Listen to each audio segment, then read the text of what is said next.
तो शरीर का एक जबरदस्त सिस्टम है, उसको बोलते हैं नेगेटिव फीडबैक सिस्टम। क्या बोलते हैं? दम से आवाज आनी चाहिए। क्या बोलते हैं? Negative feedback system. होम्योस्टेसिस, जिसको एक इंग्लिश में बोलते हैं होम्योस्टेसिस, मतलब है इसका कि शरीर की स्थितियों को, जो शरीर का अंदर का वातावरण है, अंदर का खासकर टेम्परेचर है, भूख है, प्यास है, ये सारी चीजों को क्या रखना? समान रखना, बैलेंस रखना। बाहर की परिस्थितियां बहुत बार अंदर की परिस्थितियों पर भारी पड़ती हैं, बदलने की कोशिश करती हैं। जैसे अचानक ठंडा होना शुरू हो गया, बाहर टेम्परेचर आपको कहीं भेज दिया, सर्दी, ठंडा होना शुरू हो गया, तो आपका शरीर कैसे करना शुरू हो जाएगा? ठंड में क्या करेगा आपका शरीर? बोलो, कांपेगा, कांपेगा। रोंगटे क्या हो जाएंगे? खड़े हो जाएंगे। और जैसे ही रोंगटे खड़े होंगे, कांपना शुरू हो जाएगा शरीर, तो अंदर से क्या शुरू हो जाएगा? हीट बढ़नी शुरू हो जाएगी। तो गर्मी बाहर की थी या सर्दी बाहर की थी, और उसने अंदर की हीट बढ़ाना शुरू कर दी। इसको बोलते हैं, क्या बोलते हैं इसको? Negative feedback system. बाहर कुछ हो रहा है जिसके कारण जो शरीर पर असर पड़ रहा है, शरीर के अंदर का सिस्टम ठीक रहे, गड़बड़ ना हो जाए। बाहर ठंडा हुआ, शरीर भी ठंडा हो गया, बाहर गर्म हुआ, शरीर भी गर्म हो गया। अगर ऐसा है, इसका मतलब अच्छा है खराब है? बाहर गर्म था, अंदर भी गर्म हो गया, बाहर ठंडा था, अंदर भी ठंडा हो गया, ये अच्छा है या खराब है? खराब है। बाहर गर्म है, तब अंदर कैसा होना चाहिए? ठंडा होना चाहिए। और बाहर ठंडा है तो गर्म होना चाहिए। बाहर तेज जबरदस्त गर्मी है, आपको 45, 40, 45 टेम्परेचर में जा रहे हैं, जब आपका शरीर क्या करता है? पसीना आने लगता है। क्या आने लगता है? पसीना। और ये पसीना क्या करता है? शरीर को ठंडा कर देता है। तो बाहर के वातावरण का अंदर के वातावरण पर प्रभाव न डालकर अंदर का मैकेनिज्म ऐसा करे कि हमारा वातावरण अंदर का कैसा रहे? समान। कैसा रहे? समान। उसी को बोलते हैं होम्योस्टेसिस। इसको बोलते हैं नेगेटिव फीडबैक सिस्टम, जिसके बारे में अब क्या होता है, थोड़ा सा इसकी डिटेल्स जान लेते हैं। कौन कौन सी चीजें नॉर्मली ये चीजें हैं, मैं और इसके आगे बहुत बातों को बताऊंगा। नॉर्मली क्या है? बाहर के वातावरण में टेम्परेचर कम हुआ या ज्यादा हुआ, शरीर के अंदर कुछ बदलाव किए, जिसके कारण से टेम्परेचर अंदर का समान हो गया। लेकिन टेम्परेचर एक चीज है, भूख प्यास भी है। क्या है? भूख प्यास भी है। आपको बड़ी जोर से प्यास लग रही थी और ऐसा लग रहा था अब तो 3-4 गिलास पी जाऊंगा, मतलब ऐसा लगता है कि अब तो पूरा जग का जग मुझे दे दो, पी जाऊंगा। लेकिन आपको हमने छोटे छोटे गिलास में देना शुरू किया। 3 गिलास 4 गिलास पीने के बाद तुरंत आपने रोक दिया पीना। पानी पीना रोक देंगे? नहीं रोक देंगे? क्यों रोक दिया? हाँ, अंदर से सूचना आई, अब संतुष्टि हो गई, डोंट वरी, अब नहीं चाहिए, स्टॉप। नीचे से अंदर से सूचना गई, स्टॉप, अब पानी नहीं पीना है। आपको बड़ी जोर से भूख लग रही थी, बड़ी जोर से भूख लग रही थी, आप खाना खाने के आपको लगा आज तो मैं 4-5 किलो क्या 10 किलो खा सकता हूं, इतनी जोर से भूख लग रही है। लेकिन जैसे आपने खाना शुरू किया, 8 या 10 रसगुल्ले खाने के बाद आपका तुरंत पेट भर गया। उनका नहीं, लेकिन रसगुल्ले ज्यादा खा सकते हैं, चपाती उतनी ही खा पाते हैं। चपाती जो अगर 8 खाता है तो 8 खाने के बाद एकदम कहता है स्टॉप। ऐसा नहीं है। अगर आपको थोड़ी भूख थी तो थोड़े से 3 चपाती से ही काम चल जाएगा, और ज्यादा लोग खाने वाले 10 से, किसी की 20 से, लेकिन एक लिमिट के बाद स्टॉप हो जाता है। इसका मतलब ये नहीं है कि गड्ढा भर गया अब यहां से न निकल जाए इसीलिए रोका। तो ये सारी प्रक्रियाएं चलती हैं नेगेटिव फीडबैक सिस्टम के आधार पर चलती हैं। होम्योस्टेसिस, होम माने घर, स्टेसिस मतलब समान रखना। तो स्थिति को क्या रखना? समान रखना। इसी को होम्योस्टेसिस या नेगेटिव फीडबैक सिस्टम बोलते हैं। कैसे काम करता है ये, अब आपको बताता हूं ये कैसे काम करता है। बाहर के वातावरण में जो कुछ चल रहा है उसको अंदर का एक मैकेनिज्म नीचे से काम करता है। उसमें से उसके 3 महत्वपूर्ण पार्ट हैं, 3 पार्ट, और 3 पार्ट है। पहला है सेंस करेगा। क्या करेगा? सेंस करेगा, सूचना देगा, इंफॉर्मेशन कलेक्ट करेगा। दूसरा है कंट्रोल सेंटर, जो कंट्रोल करता है, नियंत्रित करता है। और तीसरा है इफेक्टर, जो क्या करता है, इफेक्ट करता है, काम कराता है। तो कितने चीज होगी, 3। पहला कौन सा हो गया, सेंसर, जो सेंस करता है, जानकारी देता है। दूसरा क्या है, कंट्रोलर, जो कंट्रोल करता है। और तीसरा क्या है, इफेक्टर, जो क्या करता है, इफेक्ट करता है। कैसे इफेक्ट करता है इसकी जानकारी मैं आपको दिखा रहा हूं। कंट्रोलर है, रिसेप्टर है मतलब जो सेंस कर रहा है, और इफेक्टर मतलब जो इफेक्ट कर रहा है। अब ये कैसे काम करता है, बाहर का टेम्परेचर गर्म हो रहा है, इसकी जानकारी हमको कहां से मिलेगी, सूंघ करना। टेम्परेचर की जानकारी सूंघ के मिलेगी ना, तो टच करके, चाक कर मिलेगी क्या, कैसे मिलेगी, महसूस। किससे मिले, किससे महसूस करेंगे आप, स्किन से। तो ध्यान रखना, कौन सूचना दे रहा है, स्किन। क्योंकि हमारे ब्रेन के अंदर जो नर्व होती है, वो नर्व जो है शरीर के पर्टिकुलर ऑर्गन्स पर या पर्टिकुलर जाकर के उनकी एंडिंग होती है, उसको बोलते हैं क्या, नर्व एंडिंग। क्या बोलते हैं, नर्व एंडिंग। नर्व एंडिंग पर सूचना मिलती है। तो स्किन पर करोड़ों करोड़ हमारे शरीर की, बॉडी की जो स्किन है, इस पर क्या है, रिसेप्टर्स हैं, जिसको नर्व एंडिंग बोलते हैं। नर्व एंडिंग पर सूचना मिली कि बाहर का टेम्परेचर कैसा है, गर्म है या ठंडा, जो भी मिला। उन्होंने कहा ठंडा है, तो ठंड कहां लगी, स्किन को। सूचना मिली कहां, ब्रेन को।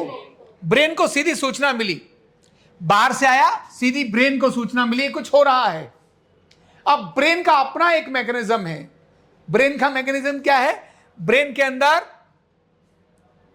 हाइपोथैलेमस नाम का एक पार्ट होता है। क्या होता है, हाइपोथैलेमस बॉडी के इंटरनल मैनेज सिस्टम को मैनेज करने का काम करता है। हमारी भूख, प्यास, टेम्परेचर, इन सबको क्या करता है, रेगुलेट करता है। क्या करता है, रेगुलेट। तो जैसे ही सूचना ब्रेन को मिली, ब्रेन ने तुरंत मैसेज दिया हाइपोथैलेमस को, अरे सुनो भाई, बाहर का टेम्परेचर ज्यादा हो गया है, गर्म हो रहा है, अब तुमको क्या करना है, स्किन को बोलो, तुरंत स्किन को बोलो स्वेट करे। क्या बोलो, टेम्परेचर ज्यादा है, स्वेट करे। तो उसने मैसेज दिया स्किन को स्वेट करने के लिए बोला। किडनी को मैसेज दिया, उसने गर्मी है अधिक, ध्यान रखना गर्मी है, किडनी को मैसेज दिया कि आपने, किससे निकलेगा, अंदर का जो पानी है वो कहां कहां से निकलेगा, एक पसीने के माध्यम से और दूसरा। तो उन्होंने कहा रुकना भाई, तुम जरा यूरिन को ज्यादा मत कराना। इसलिए गर्मियों में पेशाब ज्यादा आता है या सर्दियों में, गर्मियों में नहीं आता, सर्दियों में आता है। क्यों, उन्होंने किडनी को मैसेज दिया स्टॉप, जरा स्लो करो काम। क्यों, पानी जो वेस्ट है, शरीर का जो पानी है, उसको कहां से निकालना है, स्वेट से निकालना है। तो किडनियों का फंक्शन थोड़ा कम कर दिया। अब ये टेम्परेचर मेंटेन हो रहा है। अब ऐसे ही सर्दियों में हो गया, तो सर्दियों में क्या बोला उन्होंने, अब गर्मियों में लेकिन साथ एक बार और बोला कि प्यास लगा दी, कहता पानी लाओ पानी लाओ। तो गर्मी एक थी, पानी मांगता है, पानी बहुत पीता है, पेशाब कम जाता है। सर्दियों में पानी कम पीता है, यूरिन ज्यादा जाता है, क्योंकि गर्मियों के अंदर स्वेट आता है, सर्दियों में उतना स्वेट नहीं आता। टेम्परेचर मेंटेन करने का काम करता है। तो हाइपोथैलेमस अलग अलग जगहों पर रिस्पॉन्ड करता है। ये बाहर के वातावरण के आधार पर अंदर का वातावरण समान रखना है। तो इसमें 3 मेजर चीजें हो गई, कंट्रोलर, रिसेप्टर मतलब सूचना देने वाला, सेंसर, और तीसरा इफेक्टर। इन 3 चीजों को मिला करके बॉडी क्या हो जाती है, बैलेंस हो जाती है। अब ये केवल टेम्परेचर के साथ भी हो सकता है, और भी अनेक सारी चीजों के साथ भी हो सकता है। अब मैं यहां दूसरी बात और शेयर करता हूं, नेगेटिव फीडबैक सिस्टम सिर्फ इतना नहीं होता, शरीर में अनेक सारे हार्मोन्स भी बनते हैं। क्या बनते हैं, हार्मोन्स बनते हैं। अब जैसे थायराइड एक हार्मोन बनाता है, उसका नाम क्या है, थायरोक्सिन, जिनको आगे चल के T3 और T4 के रूप में कन्वर्ट कर दिया जाता है। थायराइड को स्टिमुलेट करने का काम कौन करता है, TSH। कौन सा हार्मोन करता है, TSH। थायराइड को स्टिमुलेट करता है, कहता है, अभी थायराइड को सूचना देता है कि शरीर को एनर्जी की जरूरत है, मेटाबॉलिज्म को लुक आफ्टर करने की ज्यादा जरूरत है, इसीलिए T3 और T4 अधिक बनना शुरू हो गए। लेकिन जब उसने बनना जब शुरू हुए और ज्यादा थोड़ा बन गए तो वो रिसेप्टर्स पर जाकर अपना जो काम करना शुरू हो गए, तब ब्लड के माध्यम से एक नेगेटिव फीडबैक सिस्टम सीधा हाइपोथैलेमस को जाता है, पिट्यूटरी ग्लैंड के लिए जाता है, और वो कहता है कि भैया स्टॉप करो, TSH मत बनाओ, अभी TSH ज्यादा बनाओगे थायराइड ज्यादा काम करेगा। तो उसने मैसेज दिया किसको? हाइपोथैलेमस और पिट्यूटरी ग्लैंड के लिए मैसेज गया, ब्रेन के लिए मैसेज गया कि अब जो है आप TSH ज्यादा मत बनाओ। उन्होंने TSH कम करना शुरू कर दिया।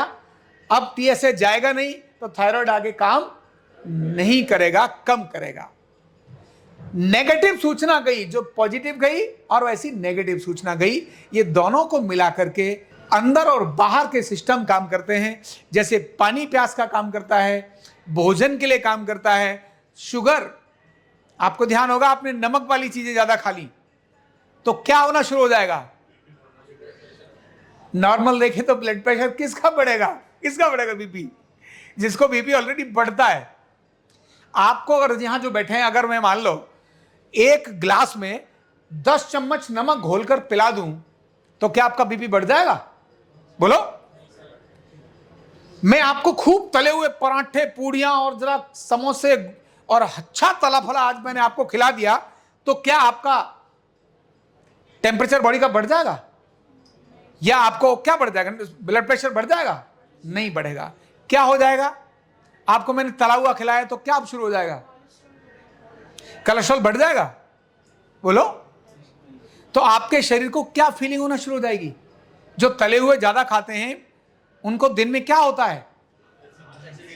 नहीं, तुमको एसिडिटी होती है? अगर 10 समोसे खिला दूं अगर मैं आपको, जो खा सकते हैं, और खूब जरा छोले कुलचे, छोले भटूरे, पूड़ियां जबरदस्त खिला दूं तो आज सारे दिन में क्या होने वाला है आपको? पेट दर्द होगा? नींद आएगी? नहीं, प्यास लगेगी। क्या होगा?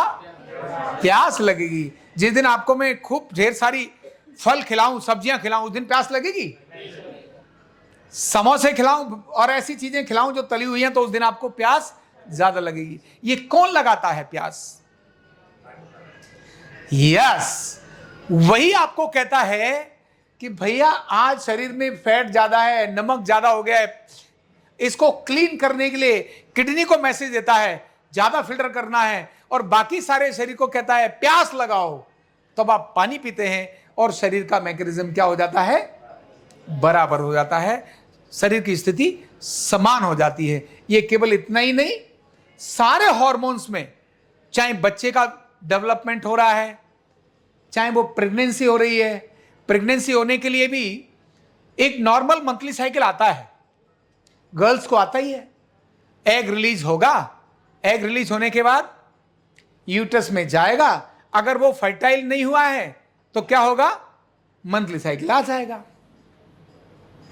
अगर वो फर्टाइल हो गया, उसको स्पर्म मिल गया और वो फर्टाइल हो गया, जैसे ही ओवम के अंदर स्पर्म ने एंटर किया तो एंटर करने के बाद जो हार्मोन्स बन रहे थे अंदर, वो जो उसके लिए गलाने का काम कर रहे थे, प्रोजेस्टेरोन और एस्ट्रोजन की बात कर रहा हूं, और उन्होंने क्या किया? उस ओवम का वेलकम किया, उसके ऊपर की चमड़ी टाइट हो गई और वो यूट्रस में जाके चिपक गया।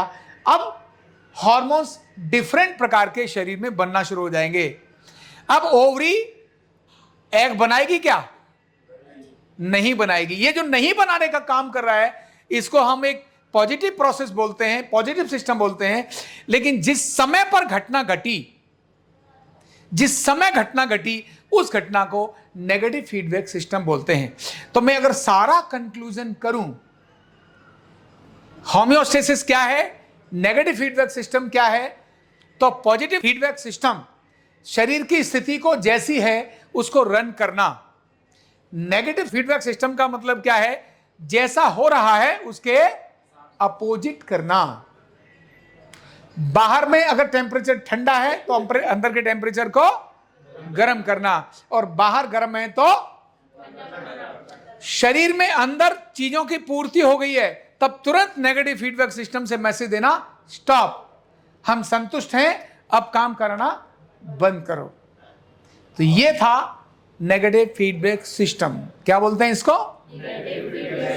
दूसरा नाम क्या है इसका? होम्योस्टेसिस। समझ आ गया?